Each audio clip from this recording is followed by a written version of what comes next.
I didn't die screaming. There were no screeching brakes, no gunshots, no hospital engines urgently wailing around me. My death was as silent and arrogant as the life I had built over the last 20 years. It happened on a Tuesday night on the balcony of my house, on one of the highest hills in Valparaiso. If you know this city, you know it's a strange place, where the houses seem to hang over the abyss and gravity is just a suggestion. It was winter, one of those nights when the Comancheca, that thick, cold fog that rises from the Pacific Ocean, swallows everything, the lights of the port, the rusted corrugated iron roofs, and even the stray dogs barking at nothing. I was there, leaning against the damp railing, smoking a cigarette. That was my little secret. Me, the great orator, the man who stood before 300 people every Sunday to tell them how to live, how to purify themselves, how to give up their vices. I couldn't let go of the tobacco,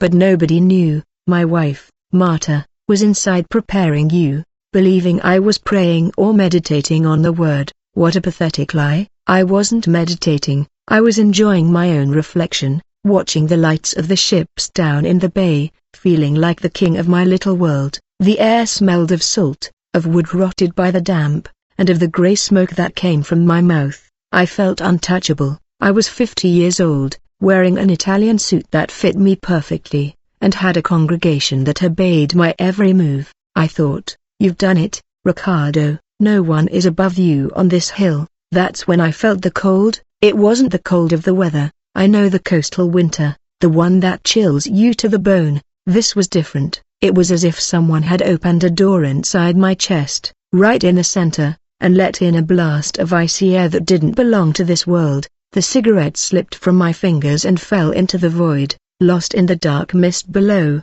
I wanted to curse, but the word caught in my throat. I couldn't get a breath. It was a dry spasm. My lungs, which seconds before had filled with smoke with pleasure, suddenly turned to stone. I tried to inhale, but it was like trying to breathe underwater. Panic hit me, not all at once, but like a slow, rising tide. I turned toward the glass window that separated the balcony from the living room. Through the glass, fogged by the heat of the stove, I saw Marta. She had her back to me, looking for something in the cupboard. She looked calm. Anna, everything. The yellow light from the kitchen made her look safe, warm. My instinct was to bang on the glass, to call for help, to shout her name.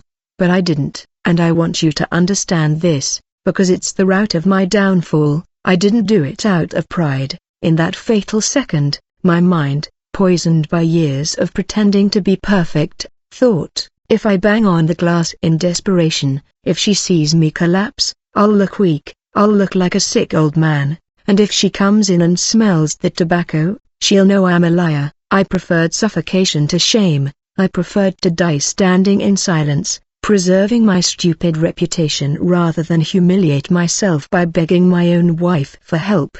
The pain wasn't sharp, it was a pressure, as if the night itself were crushing my shoulders. My knees buckled. I fell to my knees on the cold tiles of the balcony. The sound of my body hitting the ground was muffled, absorbed by the fog. Marta didn't turn around. From the ground, my face pressed against the iron railing, I looked out at the port. The amber lights of the city began to stretch, like fresh paint melting on a canvas. The sound of distant ships' horns became deep, slow, distorted, like the roar of a giant animal beneath the sea. My heart gave one last jolt, a desperate flapping of a bird in a cage, and stopped. I knew it was the end, and the most terrifying thing wasn't ceasing to exist, but realizing that I was still thinking. The darkness didn't come like a blackout. It came like an ink stain. It started in the corners of my eyes and closed in toward the center.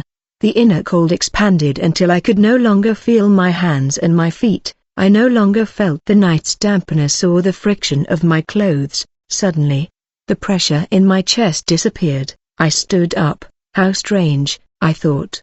It's over now, just a bad bout of dizziness. I dusted off my pants in relief and turned to go inside and scold Marta for not hearing the thud of my fall. I was angry. I wanted to blame her for my own accident. I put my hand on the window handle to open it, but my hand passed right through the metal. I froze. I looked at my hand. It looked normal. maybe a little paler, translucent in the moonlight, but it was there. I tried again to grab the handle. My fingers passed through the glass and wood as if they were made of smoke. "Marta," I said, but my voice didn't reach the air. It only echoed inside my head, like a rumbling thought. I looked down at my feet and then saw what no man should ever see while he still believes he's alive. There was a lump on the balcony floor, a 50-year-old man with a purple face and wide, glassy eyes, staring into space with a stupidly surprised expression.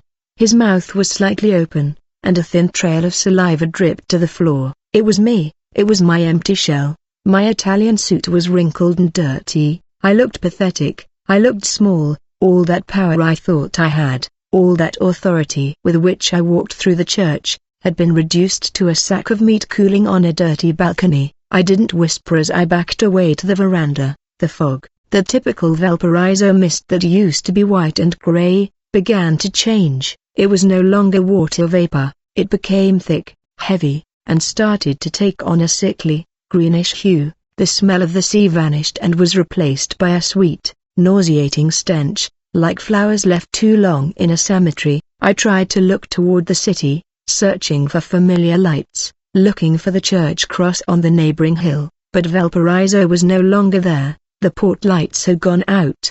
The ocean had disappeared. Instead of the city I knew, beneath the balcony there was only an endless black stone staircase that descended into a darkness that seemed to breathe. And from that darkness I heard the first sound of my new reality. It wasn't screams, it wasn't fire, it was the sound of 1,000 overlapping whispers, voices as dry as leaves blown by the wind, repeating my name with subtle mockery. Ricardo, the great Ricardo. I felt a tug at my navel, a gravitational force that didn't pull me toward the ground, but toward that staircase. I wanted to go inside my house. I wanted to cling to Marta. But the wind began to blow from inside the house outwards, pushing me, expelling me from my home, from my life, from my safety. The balcony railing dissolved into dust beneath my ghostly hands. There was nothing to hold me. I took a step back into the void and the fall began, but I didn't fall quickly. I floated down, slowly, very slowly, descending into that twisted version of my city, as the green fog enveloped me completely, closing the sky above my head forever. My feet touched the ground with a thud that shook me to my teeth. I didn't land on clouds or on a floor of heavenly marble. I landed on slippery cobblestones, covered in a layer of black, greasy slime. I stumbled to my feet. The first thing I noticed was the silence. Valparaiso is a noisy city. There's always wind rattling the corrugated iron roofs, bus horns, dogs barking, and music, leaving the open windows. But here the silence was solid, heavy. It was like being locked inside a coffin at the bottom of the sea. I looked around, trying to get my bearings. I recognized the geography, the shape of the hills sloping down to the sea, but everything was distorted, as if someone had taken over the city and twisted it with hatred. The houses didn't have those vibrant colors, reds, yellows, blues that filled us Porteños with so much pride. Here, all the buildings were the color of old bone or burnt wood. The windows were boarded up with rotten boards, and those that weren't looked like empty black eyes staring at me without eyelids. "Hello!" I shouted. My voice had no echo. The air swallowed the sound instantly. I looked up. Where should my balcony be? My house, my refuge? There was only that thick, green fog swirling slowly like a toxic whirlpool. I knew with an instinctive and terrifying certainty that life was up there. My warm body, my wife, my Bible highlighted with fluorescent colors. I had to climb. I'm a man of action, or at least that's what I like to think. I wasn't going to stay standing there. I saw a staircase, one of those typical long, steep staircases found in the hills, that seemed to connect the alley where I was with the upper part. "It's just a nightmare," I murmured, adjusting the jacket of my suit, which now felt damp and heavy. "Ricardo, wake up. Climb up and wake up." I started to climb. I ran up the first 10 steps, propelled by adrenaline, but on the 11th step, I felt the weight. It wasn't muscle fatigue, it was as if gravity had changed direction. I felt like my pockets were full of stones. I put my hands in my jacket pockets, desperately searching for what was weighing me down so much. There was nothing physical there. They were empty, but the weight was there, pulling me down, toward the filthy floor. "God, help me," I exclaimed, using the phrase I had uttered so many times from the pulpit, without truly meaning it. As I said, "God," the staircase reacted, the stone steps shifted, vibrated, and tilted downward like the tongue of a beast trying to swallow. I slipped, my knees hit the hard stone. The pain was sharp, real, electric. I scraped my hands trying to grab hold of something, but the walls on either side were covered in a moth that burned the skin like mild acid. I tumbled to where I started. I lay there gasping, staring helplessly up at the ground. It was then that I understood the nature of this place. Here, willpower was useless. Here, my credentials as a pastor were worthless. Here, physics responded to something moral, and I was too heavy to carry up every lie I had told my faithful, every coin I had used for my own pleasure, instead of helping the needy. Every look of contempt I had cast at sinners, all of it was woven into the fabric of my soul, pulling me toward the abyss. Unable to climb, I had no choice but to look down. The alley spiraled down, and at the bottom of that endless slope, where the harbor and the Pacific Ocean should have been, there was something that made my blood boil more than death itself. It wasn't water, it was an ocean of still tar, a black, viscous, and glistening mass that stretched to the horizon, without waves, without foam, and floating on that black sea were not ships, there were things that looked like cages, half-submerged metal structures that barely broke the surface, and the smell, my God, the smell rose from that black ocean, a mixture of sulfur, rotten meat, and something metallic, like old, dried blood in a copper coin. I covered my nose, feeling nauseous, but the smell didn't just enter through my nose, it seeped into my pores, it permeated my mind. I had to move, stay still. I felt dangerous, like easy prey in an open field. I started walking down because it was the only direction the place allowed. The labyrinth of stairs was confusing, narrow passageways, dead ends that ended in damp brick walls. Sometimes I passed by doors of houses that seemed normal, but as I approached, I heard sounds behind them. They weren't screams of torture, that would have been almost a relief, something I could categorize as classic hell, right?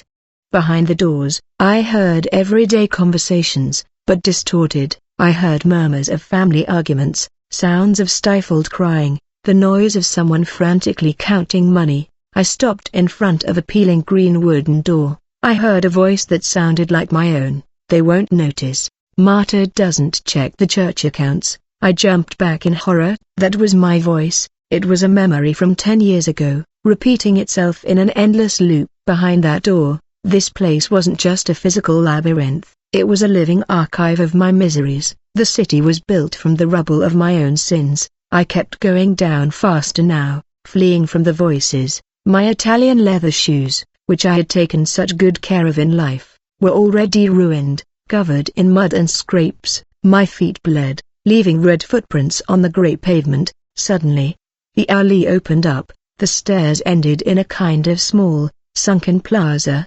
surrounded by tall, crooked buildings that blocked any view of the sky. In the center of the plaza, there wasn't a statue of a national hero. There was a mirror. It was an enormous mirror, with a gilded frame, but the glass was dirty and cracked, and standing in front of the mirror, with its back to me, was someone. It was a hunched figure, dressed in grey rags that looked like they were made of cobwebs. It was trembling. "Excuse me," I said, my voice breaking, "where are we?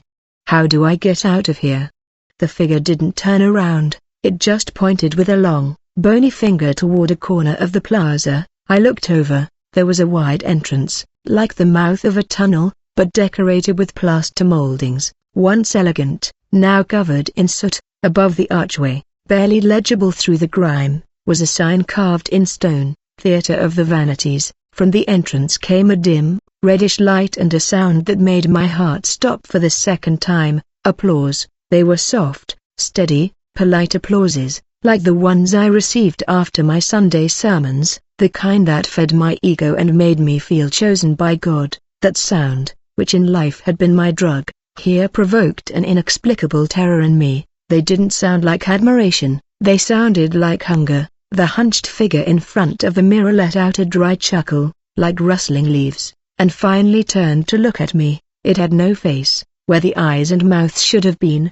There was only a smooth surface of pale skin. I screamed and ran. I ran toward the only open way out, toward the theater, toward the applause, fleeing the horror of that faceless being, unaware that I was running straight into the lion's den. If this story is speaking to you, if something inside your heart is stirring, stay with me and take a moment to subscribe to the channel here. This is not just a video, an encounter with God. I crossed the threshold under the stone sign and the air changed instantly. The damp, aggressive cold of the alley vanished, replaced by a stagnant, dry, and dusty atmosphere. It was the same air you breathe when you open a closet that's been closed for 100 years, a smell of old clothes, mothballs, and dried flowers that crumble at the touch. It took my eyes a few seconds to adjust to the dimness. I wasn't in a cave, I was in a lobby. It was immense, majestic, in a grotesque way. It reminded me of the old movie theaters in Valparaiso,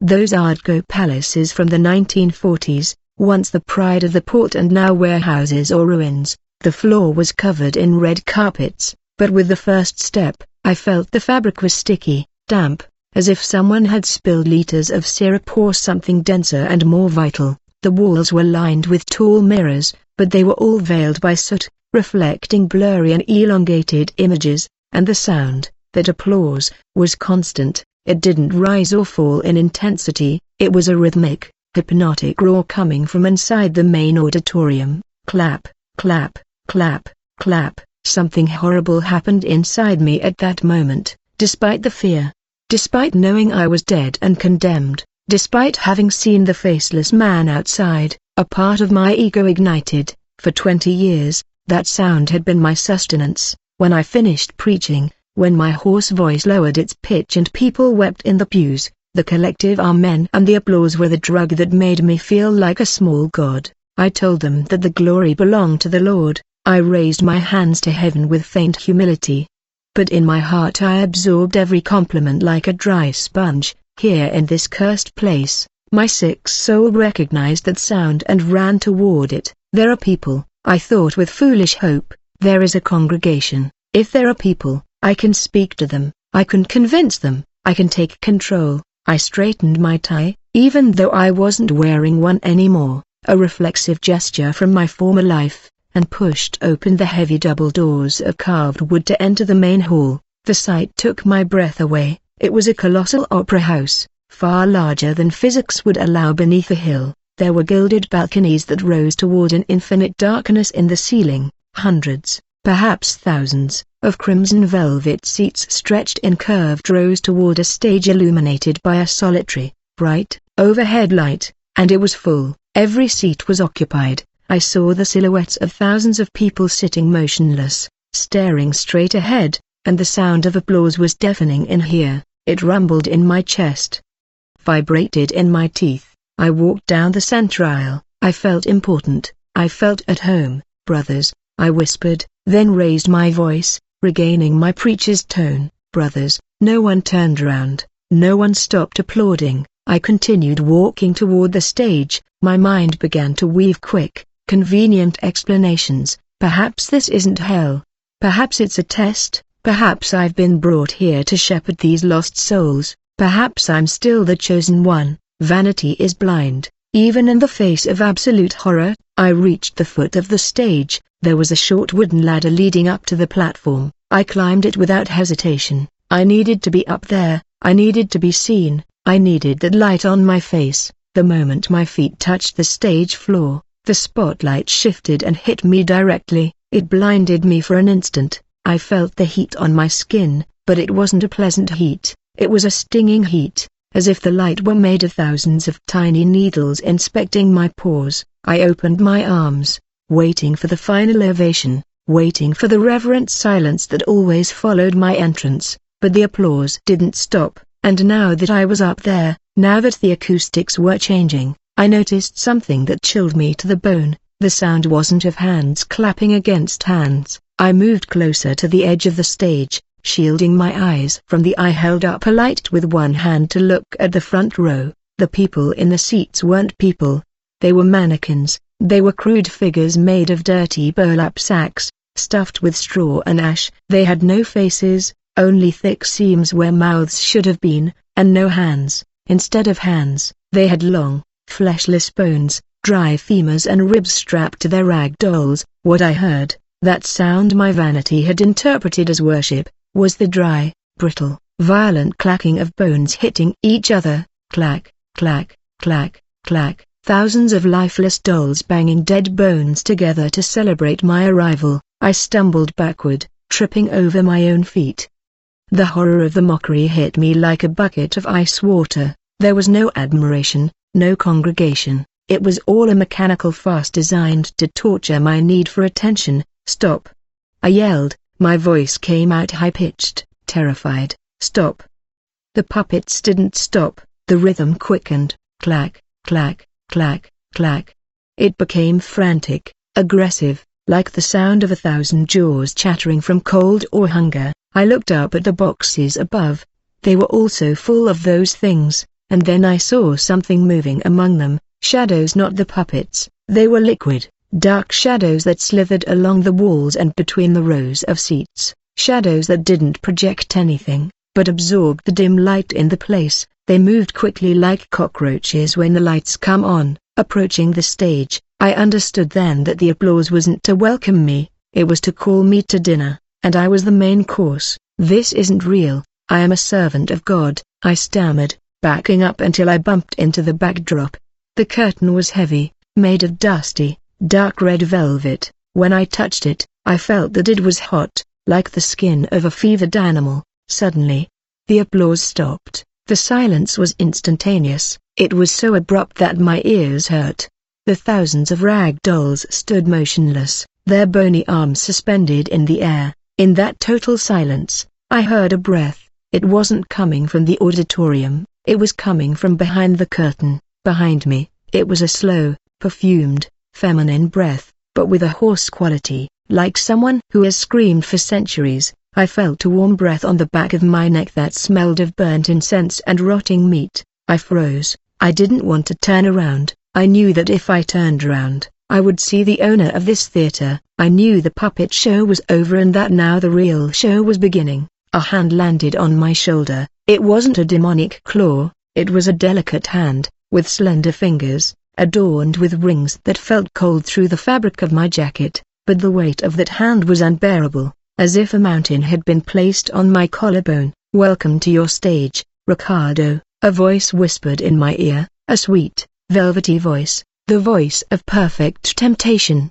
I've been waiting so long to hear your sermon. The curtain before me rose slowly, revealing not the back of the theater, but an immense black mirror that covered the entire back wall, and in the reflection, I saw who was behind me. In the black mirror, my reflection was pathetic, a shrunken, dirty man, his suit torn and his eyes bulging with panic. But the figure behind me, she was the complete opposite. I didn't see a demon, I didn't see horns, or red skin, or bat wings. If I had seen that, I would have screamed and run away, and my soul might have retained a spark of resistance. But hell is more cunning than our childhood fears. Hell knows exactly which disguise to wear to disarm you. What I saw in the reflection was royalty. She was a tall, majestic woman, dressed in robes of purple and scarlet velvet fell to the floor in heavy, luxurious folds. She wore jewels, thick gold necklaces, bracelets with precious stones that glittered in the dim light, but they didn't seem like earthly jewels. They seemed to have their own light, a pulsating, golden light that made the rest of the grimy theater seem to disappear. Her face in the mirror was covered by a thin veil of black lace, but I could make out her features, a classic, intimidating beauty, the kind that demands adoration, not love. I turned slowly, trembling, seeing her face to face. The pure terror I'd felt a few seconds before transformed into something much more dangerous, confusion, and within that confusion, a seed of poisonous hope blossomed. She's an angel, I thought, my heart racing, or a saint, perhaps a biblical queen. She's come to rescue me from this garbage dump. She's come to tell me there was an administrative error, that I don't belong among the rag dolls and bones. She looked down at me. She was immense, not gigantic, but her presence filled the space so completely that I felt the size of a child. Ricardo spoke again. His voice wasn't like the whispers in the alley.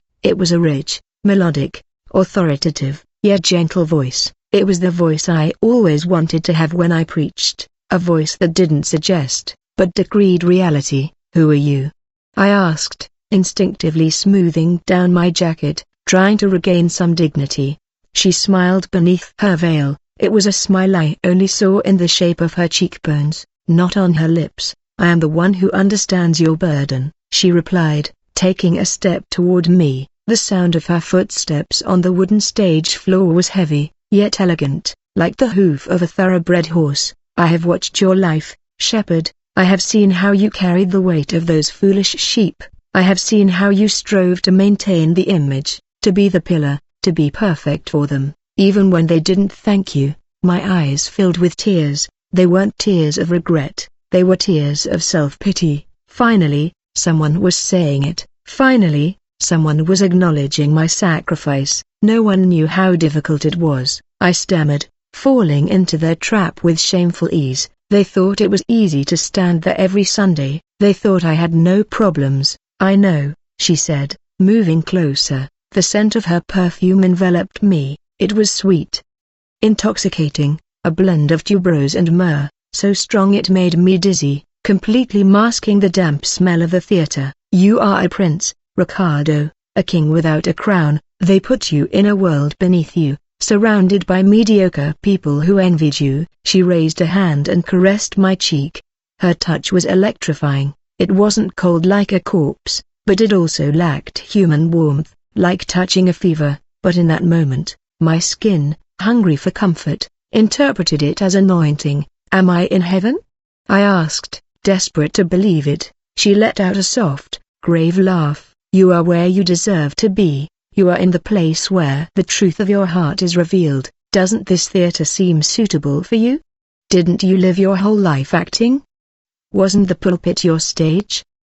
Her words were double-edged, but I only heard the flattery. My vanity, that insatiable beast that had led me to the grave, was now taking complete control. I ignored the bone puppets.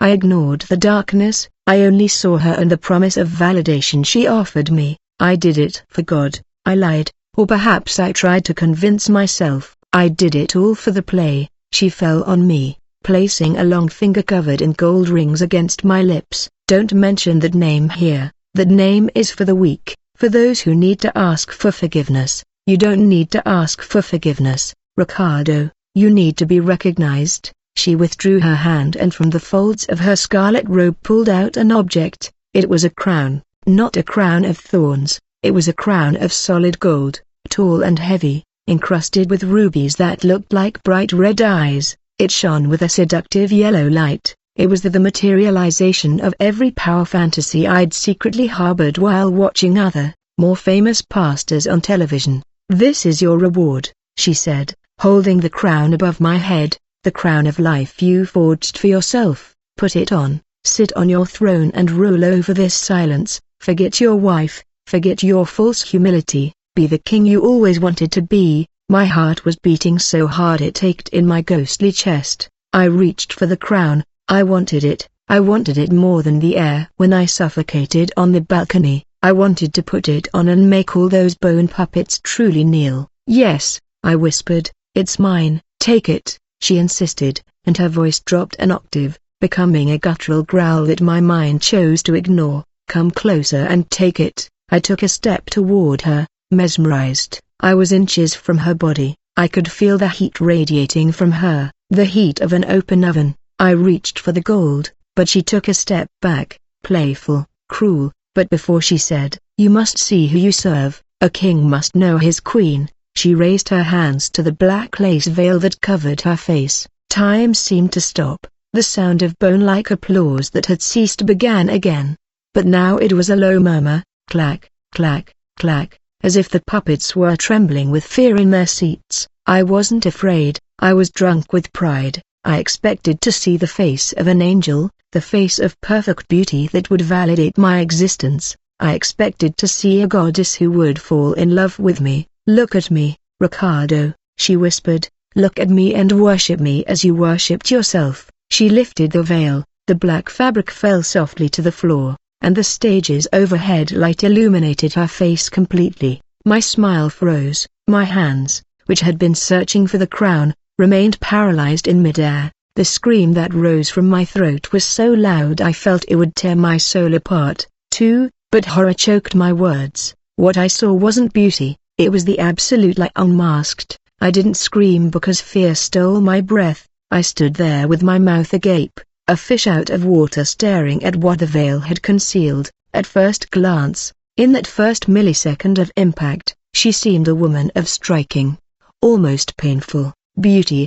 Her skin was snow white, perfect, smooth as an eggshell. She had high cheekbones and large, dark, liquid eyes that looked like oil wells. But then my eyes focused on the details and the illusion crumbled. What covered her face wasn't natural skin, it was a thick layer, almost 1 centimeter, of rice powder and old-fashioned foundation, applied violently to hide what lay beneath. It was a mask of cosmetic stucco, and her lips, oh God, her lips were a deep, glossy, moist red. In my vanity, I had thought of kiss them, but now, half a meter away, the metallic smell hit my nose and destroyed the perfume of tuberoses. It wasn't lipstick, it was blood, fresh, thick blood, smeared on her mouth with a careless finger. The blood pooled at the corners and dripped slowly, plop plop, falling onto her white chin and staining the collar of her royal gown. "Do you like what you see, Pastor?" she asked, but her voice was no longer that of the seductive queen. As she spoke, her red lips moved unnaturally, and I heard something that made me back up until I hit the black mirror. Her voice was polyphony, it wasn't just one person speaking. When she said, "Pastor," I heard the voice of my disappointed mother. I heard the voice of a young man I had expelled from church for dressing inappropriately. I heard the voice of Martha crying in the kitchen. She was speaking with the voices of all those I had manipulated. It was a chorus of my own victims pouring from her throat. What are you?" I stammered, feeling my legs turn to water. She smiled, and that smile was the end of my sanity, as she stretched her lips to smile. The thick layer of white makeup on her cheeks didn't stretch, it cracked. It sounded like when you step on a dry nutshell. Crack, crack, crack. Dark cracks appeared on her perfect face, running from her mouth to her eyes, like a cheap porcelain vase shattering, and through those cracks, I saw the truth. Beneath the white layer, there was no human flesh, no muscles or veins. There was movement, something white and viscous stirred beneath the cracked surface. I moved closer, horrified, but unable to tear my eye away, caught in the fascination of disgust. A piece of the makeup skin peeled away from her left cheek and fell to the floor. Through the hole that remained, a small, white, blind head emerged, a worm. It wasn't an earthworm, it was a fat, pale larva, the kind that hatches in rotting meat. It writhed, glistening in the spotlight, and then retreated back inside, navigating beneath the surface of his face, making the fake skin ripple as if boiling water lay beneath it. "I am your reflection, Ricardo," she said, and as she spoke, more pieces of his face fell away, revealing a swarm of larvae devouring what little remained of his facial structure. "I am the beauty built on rot. I am the whitewashed tomb you preached so much about,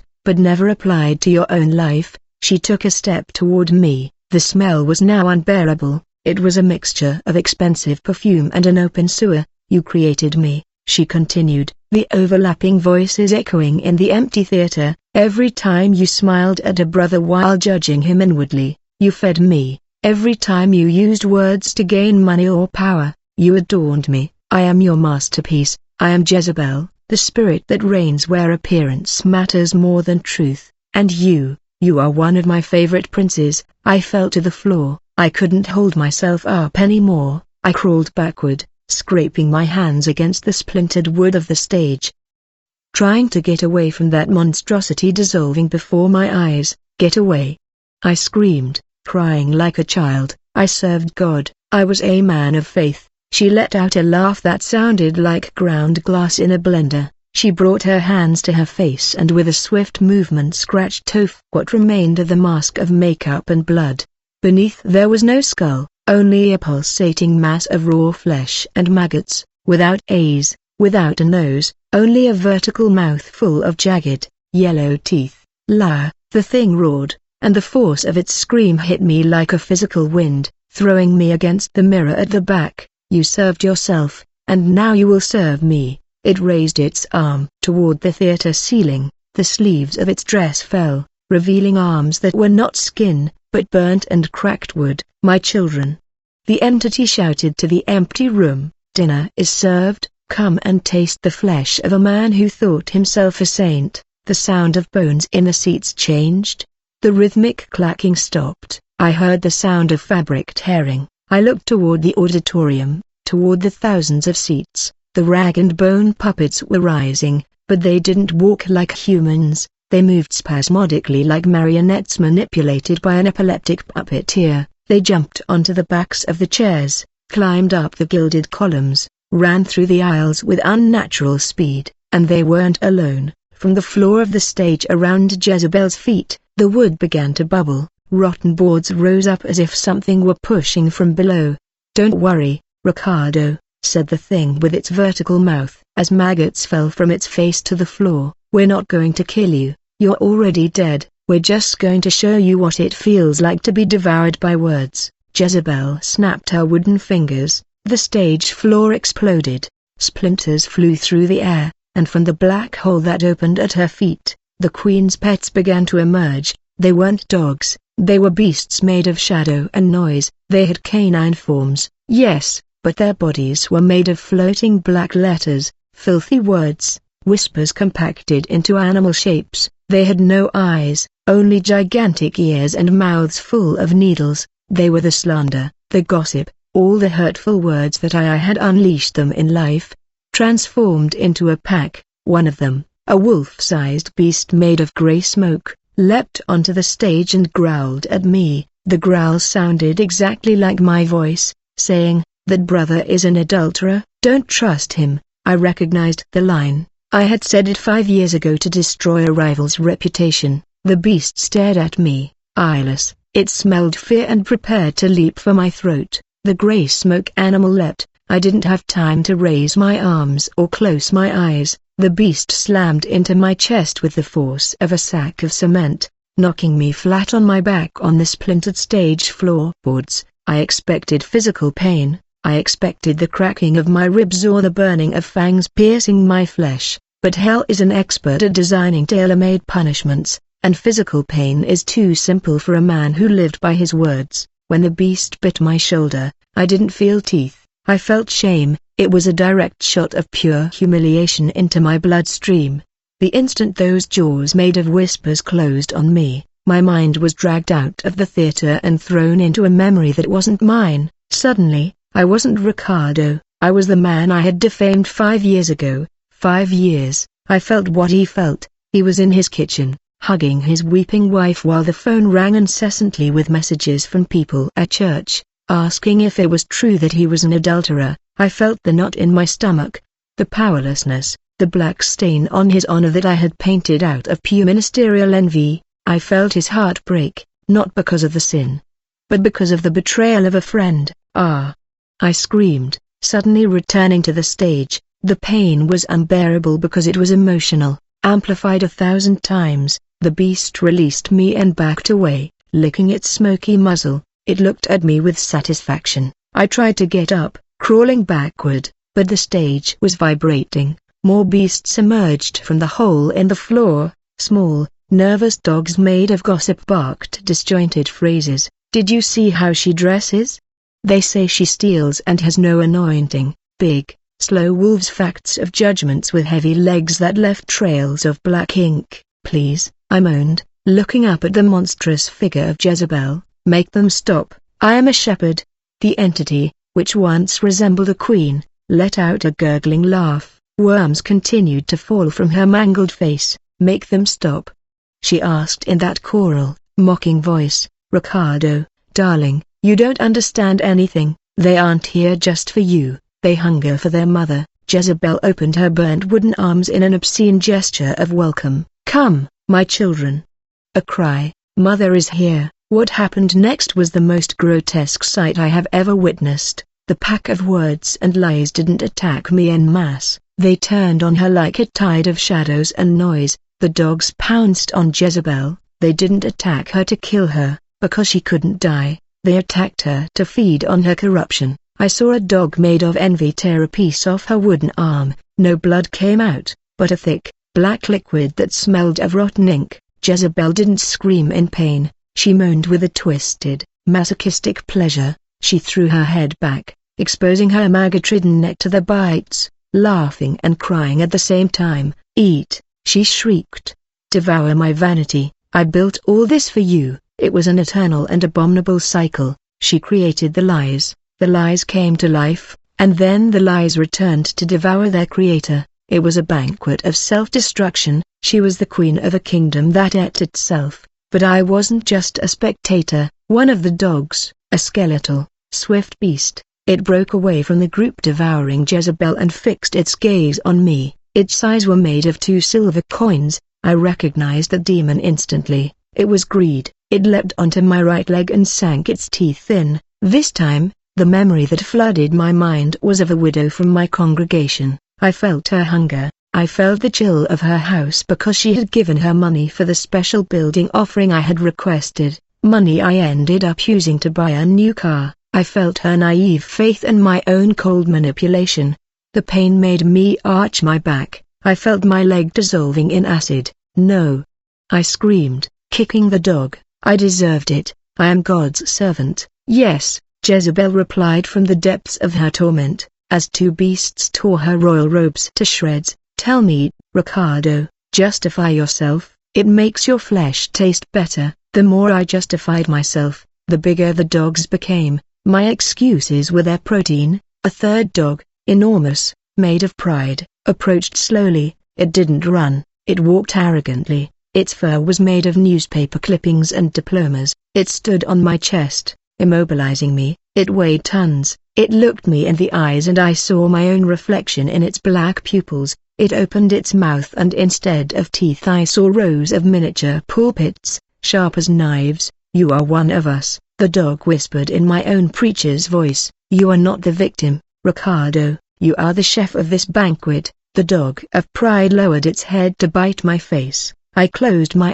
eyes, waiting for the end, waiting for it to tear my identity away forever, but the bite didn't come. Jezebel let out a sharp shriek that shook the theater. "Bring her to me," she ordered. The dogs stopped instantly. The one on my chest growled at me, breathing stale coffee and lies, but moved away. 2 of the largest beasts, made of solid shadows, grabbed my ankles and dragged me across the stage. I felt splinters digging into my back. They dragged me through the black liquid oozing from Jezebel, through the worms writhing on the floor, until they laid me right at the feet of the shattered queen. She was hideous. Pieces of her body were missing. Her dress was rags. Her face was a rack of raw flesh, but she was still standing, imposing, terrifying. She legged toward me. Her face, or what was left of it, was inches from mine. Worms moved frantically near her mouth. "I'm not going to let you die yet, little shepherd,"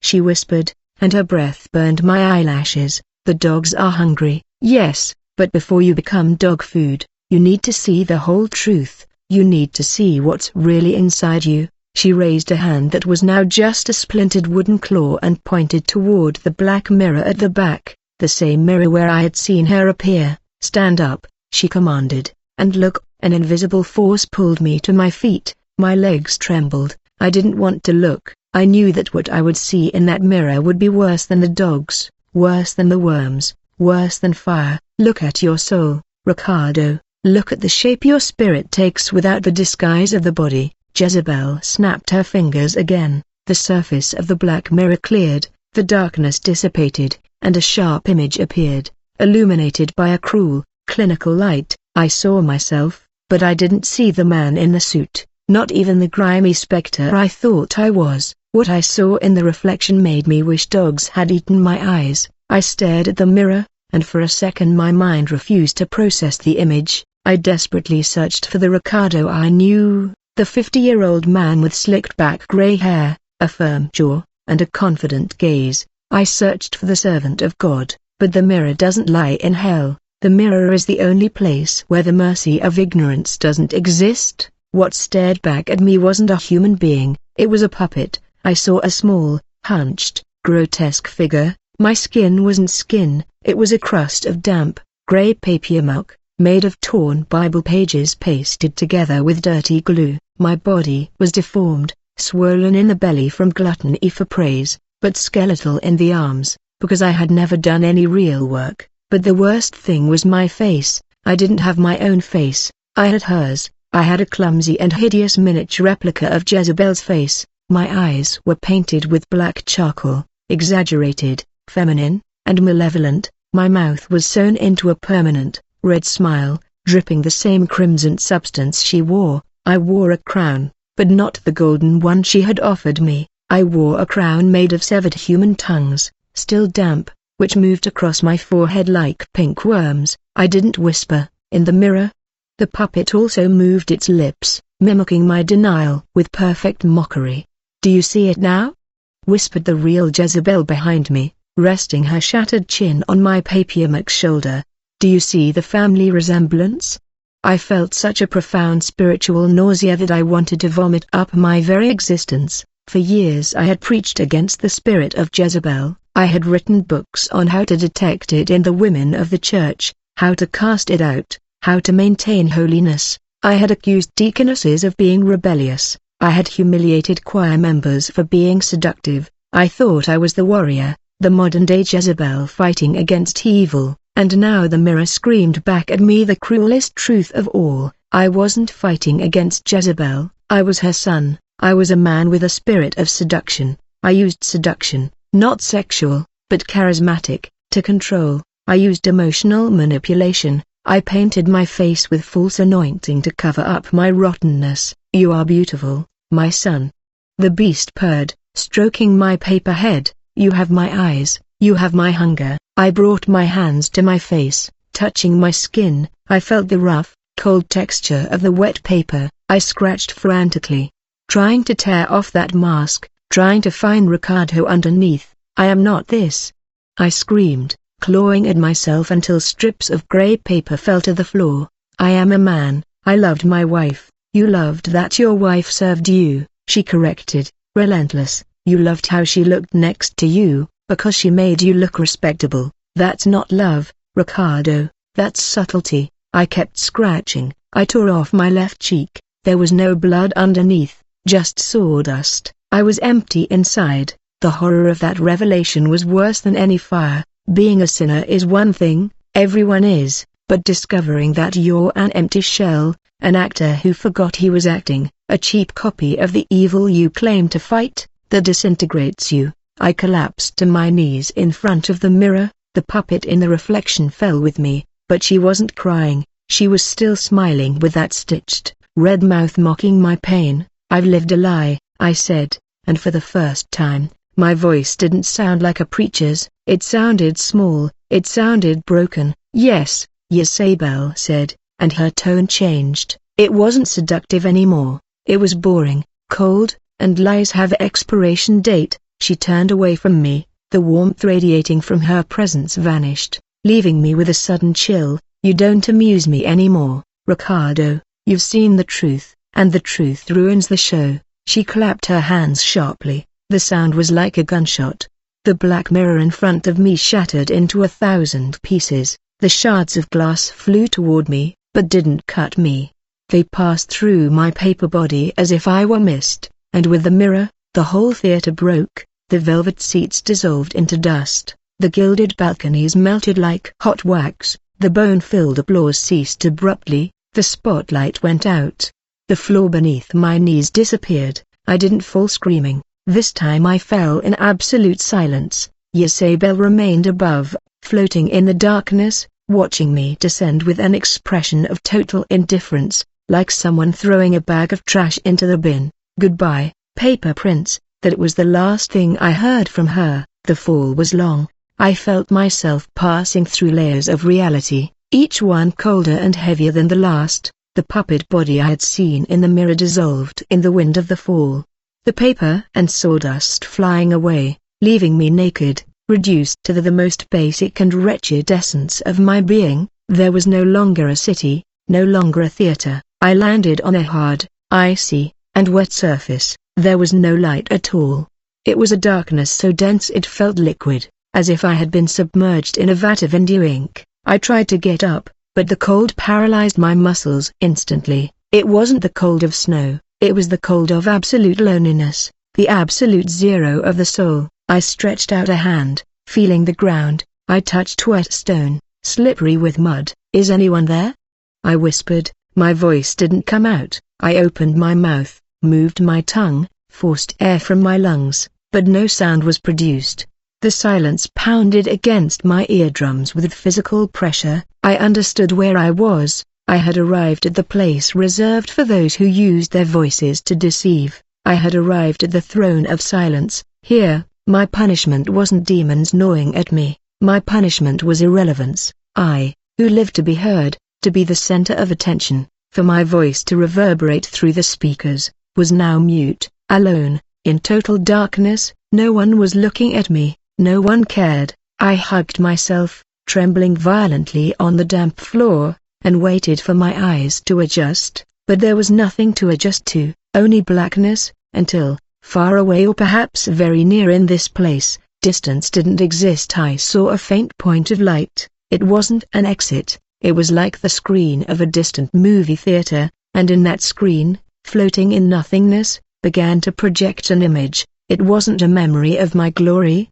It was a memory I had buried deep within my mind because it caused me second-hand embarrassment. I saw a small, poor wooden house with a tin roof on one of the humblest hills of Valparaiso, and I saw a woman. My blood ran cold when I recognized her. It was Sister Esther. I recognized her not by her face, which in my memory had always been blurry and irrelevant, but by her vest, that damned grey wool vest, hand-knitted full of lint, frayed at the cuffs. The same vest I had mentally criticized her 1,000 times when she dared to raise her hands in the front row. The image floated in the liquid darkness like a window to a world that no longer existed. It wasn't a movie, it was a three-dimensional reality happening a few meters away from me, but unreachable. I was seeing the interior of her house, a half-wall of panels pressed wood lined inside with cardboard from appliance boxes to seal the gaps from the wind. There was a brazier lit in the center with a blackened aluminum kettle on top, steaming, and there she was, small, wrinkled like a prune, her legs swollen with varicose veins, sitting on a wobbly plastic chair. But what terrified me wasn't seeing her, it was seeing myself. I entered the scene of the vision. The Ricardo of the past was wearing my camel cashmere coat, my polished shoes gleaming ridiculously on that packed earth floor. I remembered the exact day. It was 3 winters ago. I had gone to her house not to visit her as a pastor, but as a manager. In the darkness of the abyss, I tried to close my eyes, but I had no eyelids. I tried to scream to drown out the sound of the conversation, but my throat was sealed. Hell was forcing me to be, for the first time in my life, alone, a listener, a mute spectator of my own cruelty. I heard my voice in the vision. It sounded metallic, false, full of a condescension that made me nauseous. Sister Esther, my past self said, keeping me standing because I didn't want to soil my pants, sitting down in her dirty chair. The board and I have been praying. A lie. We hadn't prayed. We had met for coffee and to decide that the church's image needed to be modernized. The Esther in the vision looked at me with bright eyes, full of an affection I didn't deserve. She was nervous. She was wiping her flour-covered hands on her apron. She was making bread to sell. "Yes, Pastor," she asked in that trembling voice, "would you like some tea? It's freshly made." "No, thank you," I cut her off with a wave of my hand, like someone swatting away a fly. "I'll be brief. We've decided to make changes to the choir. We want to refresh the platform. Younger people, more powerful voices." She lowered her gaze, understood instantly. She wasn't stupid, she was just poor. "I understand, Pastor," she whispered. "I don't sing well anymore." "It's not just that, sister," my past self continued, driving the knife in with a pastoral smile. It's the image, we want excellence for the Lord, and honestly. Her presence clashes with the live stream we want to launch. In the abyss, I felt a sharp pain in my chest, as if the void were compressing my ribs. I wanted to hit the Ricardo of the vision. I wanted to enter the scene and shake him, yell at him, "You idiot, you're talking to the only real person in that room," but I couldn't move. I was stuck to the cold floor of nothingness, forced to watch as he broke that old woman's heart. I saw Esther's eyes fill with tears, but she didn't get angry, she didn't yell at me, she didn't throw me out of her house. "All right, Pastor," she said, forcing a toothless smile, "if it's for the Lord's work, I'll sit in the back. I don't want to be a hindrance." "Thank you for your maturity," said Ricardo in the camel coat, looking at his expensive watch. "Well, I'll be going, blessings." My past self turned to leave, relieved to have completed the dirty task, but then something happened that I hadn't seen that day, or rather, something I had chosen to ignore. In the vision, when the arrogant Ricardo turned toward the door, Sister Esther didn't stay crying in the chair. She slid to the floor, her knees, those diseased knees that barely supported her, hit the hard earth, and she clasped her arthritis-deformed hands. In the darkness of my punishment, the ambient sound disappeared. The wind that rattled the tin cans on the roof fell silent, the kettle's bubbling stopped, only her voice remained. "Lord," she began to pray. She didn't pray eloquently. She didn't use Hebrew words or complex theology. She spoke like someone talking to their father in the kitchen. "Father, forgive Pastor Ricardo." The impact of that phrase shook me to the ground in hell like an electric shock. "He doesn't know what he's doing, Daddy," she continued, weeping with her face pressed to the ground. "His heart is full of noise, he is blind. Lord, don't punish him, have mercy on him, keep him from pride." "I'll step aside, it doesn't matter, but don't let him be lost. He is your son, even if he was forgotten." I, lying in the darkness, felt like I was being torn in two. That woman whom I had just humiliated for being poor and ugly was interceding for my soul. While I drove away in my air-conditioned car, feeling like a great leader, she stayed in the mud fighting a spiritual battle for me, and what I saw next changed the nature of my torment. In the vision while she prayed, the miserable room began to change. The roof of perforated tin disappeared, and in its place a light descended. No, it was the cold, electric light of Jezebel's theater. It was an amber light, thick, warm, and smelling of honey and peace. I saw two tall figures made of that same light enter the small room and stand on either side of the old woman. They were beings of immeasurable power, warrior angels who had to stoop to fit in the hovel. One of them placed a hand on Esther's hunched back, and suddenly I saw spiritual reality. Send Ricardo, leaving through the door, looked gray, surrounded by flies, small, insignificant, a spiritual beggar dressed in silk.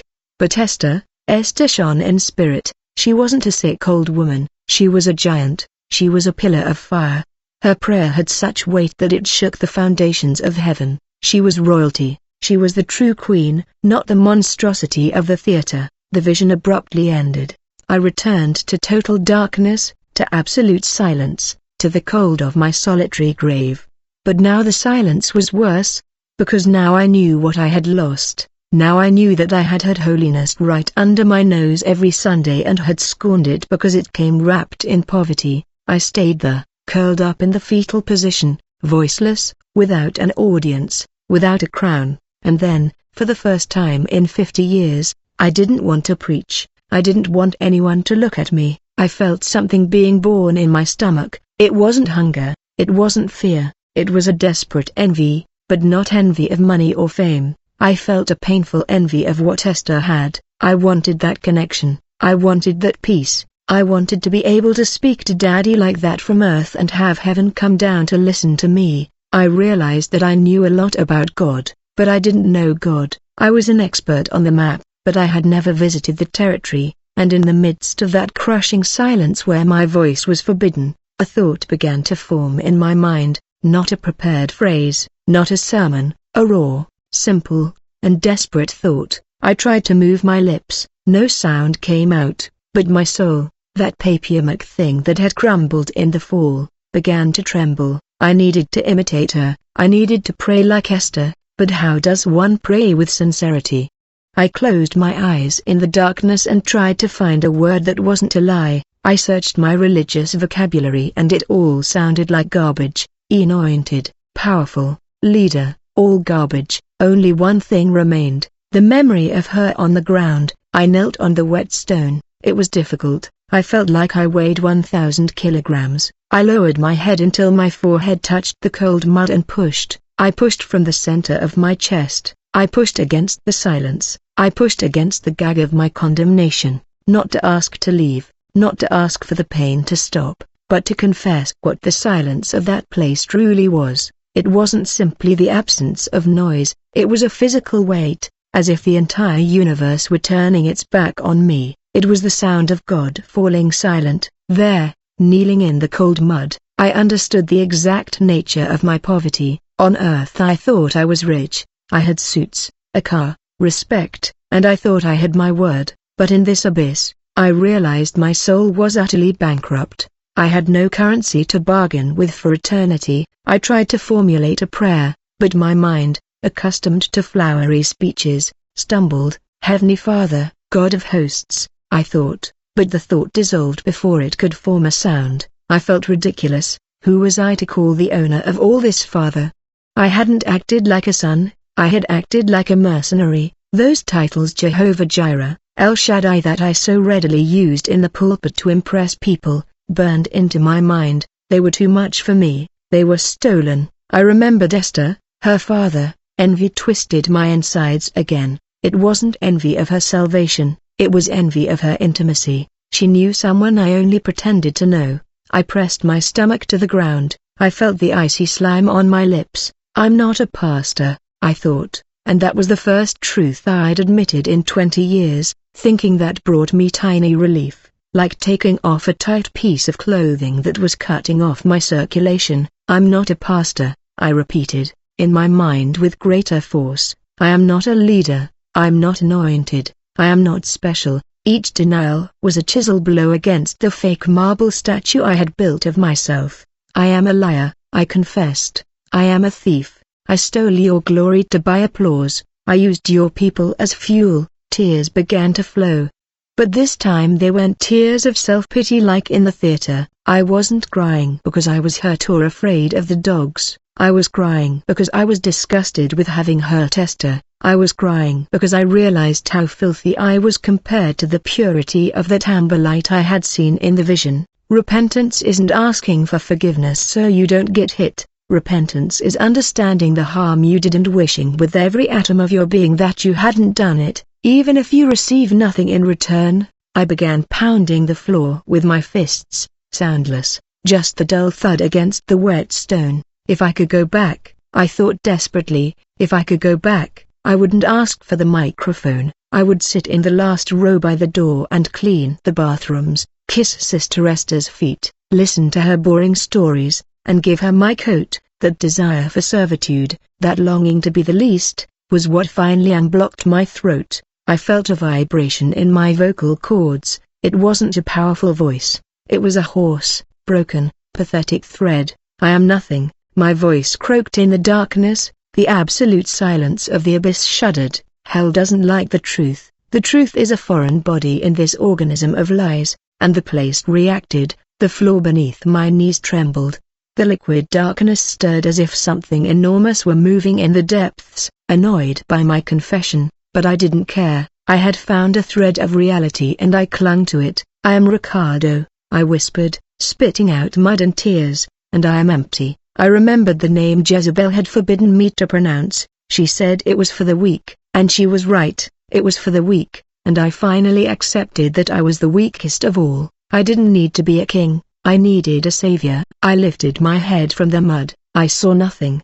But I looked up, toward where I imagined the sky of Valparaiso had once been, beyond the theater, beyond the green mist, beyond my own ego. I didn't try to formulate a theological prayer, I didn't quote verses, I just let the pressure in my chest come out in a single word, a name, the name that breaks the chains, because it is the only name that contains absolute truth. I took a breath, a cold, stale air, and filled my lungs. My lips, which had kissed the lie for decades, trembled as I prepared to speak the truth. "Hey," I began. The darkness tightened. I felt a pressure in my throat, like invisible hands trying to strangle me, trying to silence me. My remaining pride whispered to me, "Don't say it. If you say it, you admit you lost. Keep your dignity." To my dignity, I thought furiously. I strained my stomach. I pushed against the shame, against the fear, against my past. Jesus, the scream came out of me not as a sound,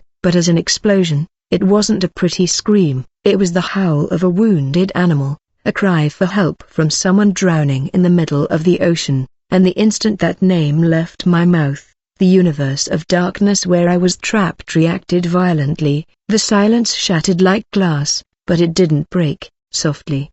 It was a crash, like thunder falling inside a sealed cave. Boom! The black darkness tore open. A luminous crack appeared in the sky above that abyss, like a frozen lightning bolt, and through that crack, soft light didn't enter, a sound did. It wasn't applause, it wasn't whispers, it was a song, but it was a song so pure, so in tune, so full of authority and love, that when it touched my dirty skin, I felt it burn me. It was unbearable for my flesh, but it was cool water for that small, sincere core that had just been born within me. I looked up, blinded by the crack, and I saw something coming down. It wasn't a ladder, it wasn't a hand, it was a drop, a single drop of bright, living blood, red like fire, fell from that impossibly high crack. It fell slowly, twisting, illuminating the darkness in its path like a flare in the night. I knew what it was. It was the blood I had preached cheaply, but now saw in its infinite value. It was the only currency that could pay my billion-dollar debt. The drop fell straight toward me. I closed my eyes, awaiting the impact, knowing that that purity could destroy me or save me, but that I could no longer be the same. The drop fell in the center of my forehead. I didn't feel the impact of a liquid. I felt the impact of an entire planet colliding with my skull. That small red sphere weighed more than all the pride I had accumulated in 50 years. It weighed more than the universe, and it burned. Good God, how it burned! But it wasn't the destructive burning of acid or the fires of hell. It was the burning of cauterization. It was the sensation of an infected wound being cleaned with pure alcohol and red-hot iron. The instant that blood touched my dirty skin, a shockwave erupted from me. It was an explosion of crimson light, violent and circular, that swept through the liquid darkness of the abyss. I heard a shriek, a high-pitched, unbearable sound, like metal scraping metal. I looked around with eyes filled with that red light and saw that the darkness was not empty. It was full of eyes, millions of eyes that had been silently watching me all this time. But before the light of blood, those eyes closed and fled, and I saw Jezebel. The light had reached her. She was no longer in her theater. She was there, in the mud, exposed, and before the presence of that single drop of blood. Her power disintegrated. I saw her shrink. I saw her cover her worm-ridden face with her burnt wooden arms. She screamed, but not from physical pain, but from theological terror. The presence of the blood was absolute truth, and she, being a living lie, could not coexist in the same space. "Turn it off," she howled, in her distorted choir voice. "Take it away."